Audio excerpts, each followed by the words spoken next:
നമ്മുടെ പാർട്ട്ണറിനെ പറ്റി നമ്മുടെ റിലേറ്റീവ്സിനോടോ അല്ലെങ്കിൽ ഫ്രണ്ട്സിനോടോ ഫാമിലിയിലുള്ള ആരോടെങ്കിലും നമ്മൾ എന്ത് ചെയ്യുക, അവരുടെ വീക്ക് പോയിന്റിനെ കുറിച്ചോ അല്ലെങ്കിൽ വീക്ക്നെസ്സിനെ കുറിച്ചോ പറയാം. ഭാര്യയെ കുറിച്ചായിക്കോട്ടെ, ഭർത്താവിനെ കുറിച്ചായിക്കോട്ടെ, ആരെ കുറിച്ചായാലും അങ്ങനെ പറയുമ്പോൾ what we feel bad, is it? നമുക്ക് മൊത്തത്തിൽ ഒരു പൊളിഞ്ഞ അവസ്ഥയായിരിക്കും അല്ലെ? അതേപോലെ തന്നെയല്ലേ നമ്മുടെ മക്കളും. നമ്മുടെ വീട്ടിലേക്ക് ഒരു ഗസ്റ്റ് വരികയാണ്.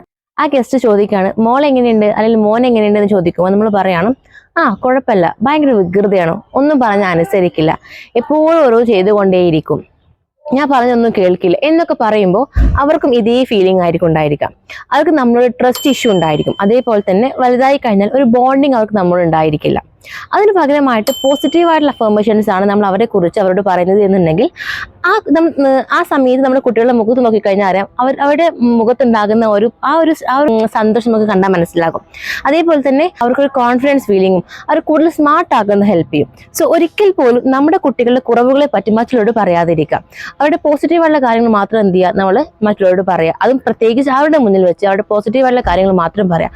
അത് അവരെ കൂടുതൽ സ്മാർട്ട് ആക്കാനും അതുപോലെ തന്നെ അവരെ കൂടുതൽ കോൺഫിഡൻസ് ഉണ്ടാക്കാനും ഒക്കെ ഹെൽപ്പ് ചെയ്യും. Thank you.